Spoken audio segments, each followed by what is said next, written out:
Bonjour, je suis Sylvie Hoffman pour The Cinema Show. Pardonnez-moi d'interrompre un instant la musique, mais nous avons un invité de marque que j'aimerais accueillir comme il se doit. Alors aujourd'hui, je suis très heureux de vous recevoir, Sylvie Hoffman, parce que vous êtes le personnage principal de mon film préféré de ce Cinémed, Madame Hoffman, documentaire de Sébastien Lifshitz, où l'on vous suit dans vos dernières années de travail en tant que cadre infirmière avant la retraite. Comment vous allez déjà? Je vais très bien. J'exerce le plus beau métier du monde de retraité. C'est vrai qu'on le découvre pendant le film. En même temps, vous avez eu un métier plutôt dur avant, Oui, donc oui, très dur. vous le méritez. Alors ma première question, elle est simple. Qu'est-ce que vous connaissiez de Sébastien Lifshitz avant de participer au long métrage? Est-ce que vous le connaissiez? Je vais être honnête, pas du tout. Mais alors, pas du tout. Et du coup, comment on se retrouve à participer donc à un documentaire de Sébastien Lifshitz? À vrai dire, moi, je ne voulais pas participer à quoi que ce soit. Ça a été un concours de circonstances. À la base, j'ai été contactée par son directeur de casting pour obtenir des numéros de téléphone d'infirmières, d'aides-soignantes. Et moi, étant donné que j'étais cadre, j'avais que l'embarras du choix. Donc, j'ai dit, il n'y a aucun souci, je vous donne les coordonnées de toutes les personnes qui souhaitent participer à un film.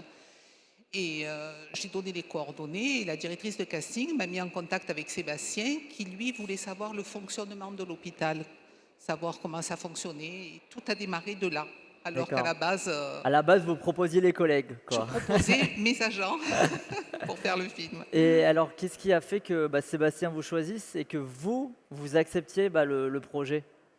À vrai dire, on était en pleine épidémie de Covid. C'était le début du Covid. Moi, j'avais la tête sous l'eau. J'ai même pas pensé au film. Donc, Sébastien, je lui ai expliqué le fonctionnement de l'hôpital et tout ça. Il m'a dit, est-ce que je peux venir voir dans ton service comment ça me fonctionne? J'ai dit, il n'y a aucun souci, mais par contre, ce sera sans moi. J'ai dit, parce que moi, j'ai la tête sous l'eau.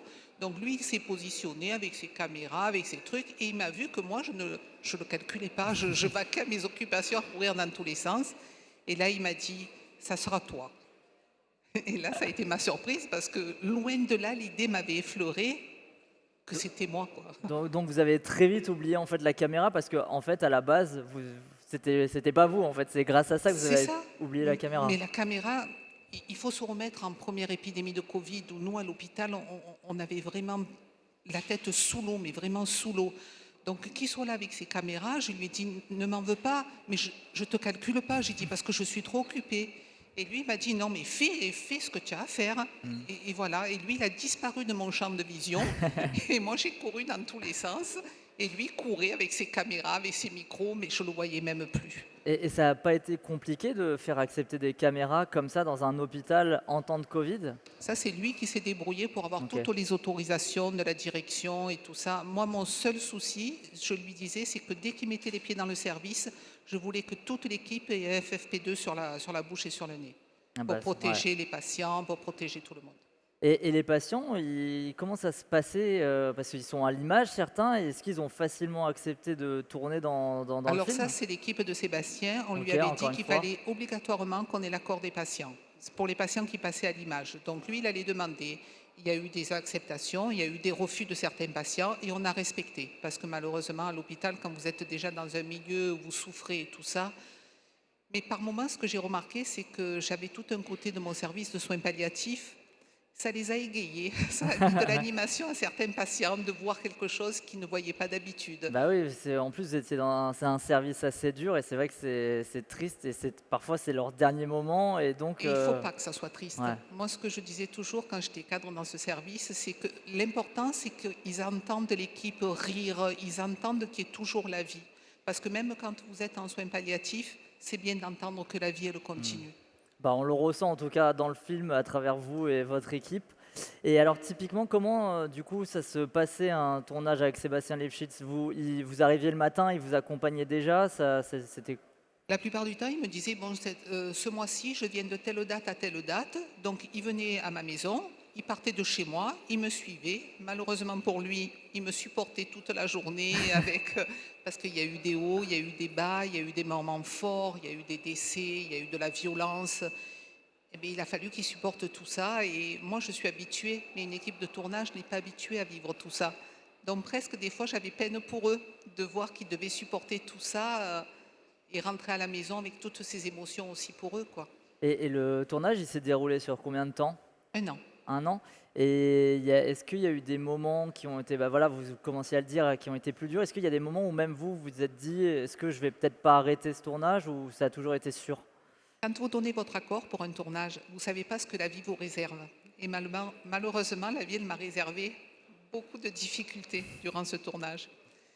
Et comme j'ai dit à Sébastien, j'ai dit, il m'arrive ça et tout ça. Il me dit, oui, mais c'est la vie. Dans la vie, on va filmer des bons et des moments forts, des moments durs. Et ce que j'ai aimé avec Sébastien, c'est qu'il a été bienveillant. Il s'est toujours tenu en retrait quand moi j'étais en difficulté, toujours dans la bienveillance, même dans des moments de souffrance, même avec l'équipe. Des fois, l'équipe, il y a des moments de souffrance, on perd quelqu'un du service qu'on a depuis un certain temps.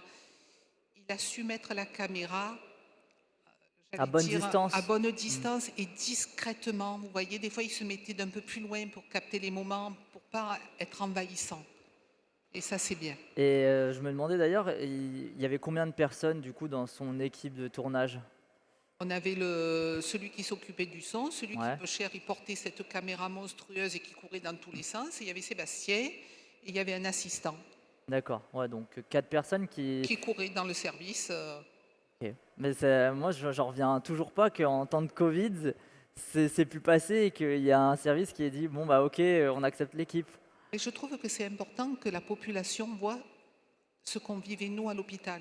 Vous voyez, parce que c'était le Covid, on avait des masques, mais on avait aussi plein de soucis, quoi. Parce que les gens, ils imaginent que sous prétexte que vous êtes infirmier, aide-soignant, vous n'attrapez pas le Covid. Non, vous l'attrapez encore plus que les autres, puisque vous êtes en contact tout le temps avec le Covid. Donc moi-même, je l'ai attrapé 3 fois. Dans mes équipes, la plupart de mes infirmières l'ont attrapé 2, 3 fois, 4 fois. J'en ai une, elle l'a attrapé 5 fois, en ayant toutes les vaccinations possibles et inimaginables.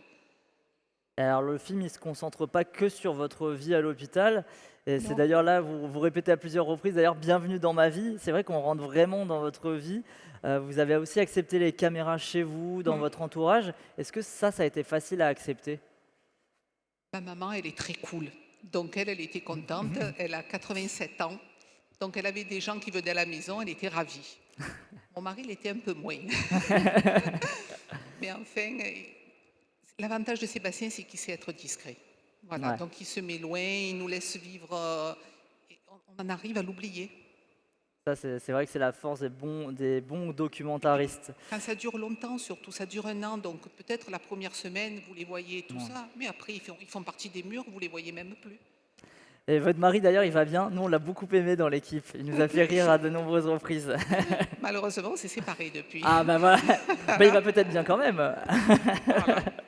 Alors bon, et qu'est-ce que vous espérez avec la sortie de ce film? Est-ce que les gens aient un regard neuf aussi sur bah, ce qui s'est passé, sur votre métier? Je voulais surtout qu'ils aient un regard sur le métier des infirmières et des aides-soignantes. Parce qu'on entend souvent que les infirmières, elles se plaignent, qu'elles sont dans la rue parce qu'on est mal payé. C'est la vérité, on est mal payé. C'est la vérité qu'on fait un travail qui n'est pas donné à tout le monde, d'accompagner les gens jusqu'à leur dernier souffle de vie. Vous le faites, mais on est un être humain. Donc, c'est-à-dire dans notre conscience, dans notre corps, on est morcelé, on est brisé des fois de l'intérieur. Et ça n'a pas de prix. Et elles le font toujours. Moi, je vois mon équipe, je dis toujours, j'ai une équipe formidable parce qu'elles le font toujours avec passion. Avec passion et elles ne regardent pas la fatigue.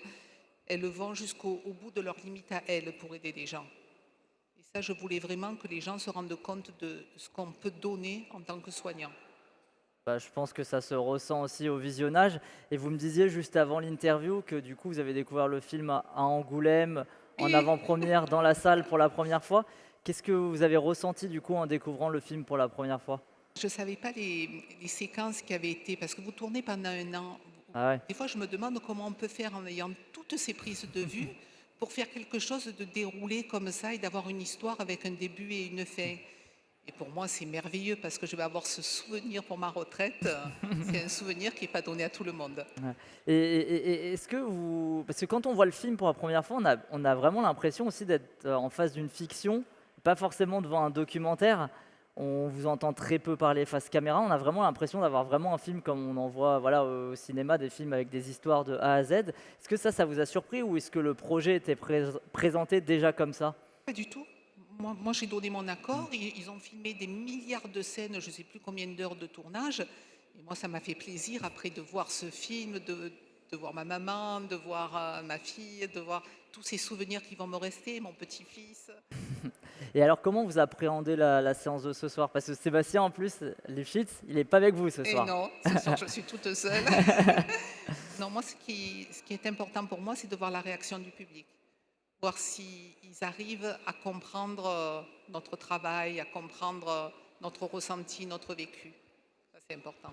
À la fin du projet, à la fin du film, vous dites que vous avez de potentiels projets futurs. Maintenant que vous êtes à la retraite, est-ce que ces projets se sont concrétisés ou pas? J'ai créé mon entreprise, mais finalement, je vous le dis honnêtement, le plus beau métier, c'est être retraité. J'adore ce métier, je voyage, je profite de la vie de mes enfants, de mes petits-enfants. C'est merveilleux, et sans souci, sans stress, toutes ces années d'oppression que j'ai eues, c'est terminé. Et on va pas vous voir du coup faire continuer dans le cinéma et faire l'actrice. Il y avait une actrice, une ancienne infirmière, Aïssatou Diallo Sania, qui avait fait La Fracture et qui ensuite a continué à faire des films. Et là, elle est dans une année difficile. Est-ce que vous, ça vous plairait de voilà, faire des films après? Pourquoi pas, mais j'aime bien être aussi spectatrice. J'adore aller au cinéma, voir des films. Pourquoi pas? Maintenant, j'ai toute la vie devant moi. Alors ça tombe bien, notre dernière question, c'est toujours la même. C'est quoi, vous, le dernier film que vous avez vu au cinéma ou même à la maison qui vous a marqué et dont vous voudriez parler et nous recommander? J'en ai vu tellement beaucoup. J'ai vu Bon, le on a le temps jusqu'à la séance. Non. Moi, j'aime beaucoup les films d'action, les thrillers. Ouais. Voilà, donc j'ai vu le dernier Souvenir de Venise. Je crois que c'était Hercule Poirot. Ok, oui. J'ai vu Ouais. celui-là. Meurtre à Venise, Meurtre à je crois, c'est Venise, ça. je crois, Ouais. un truc comme ça. J'ai vu Expendable. Expandables 4, mais j'en ai jamais vu, moi, personnellement. Je les ai vus les quatre, donc j'ai vu le dernier pas plus tard que la semaine dernière.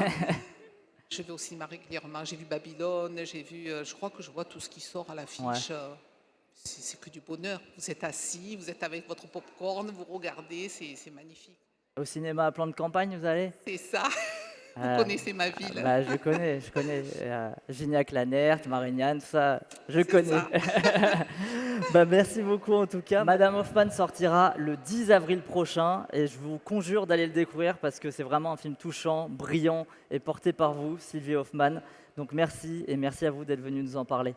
Merci de m'avoir accueilli.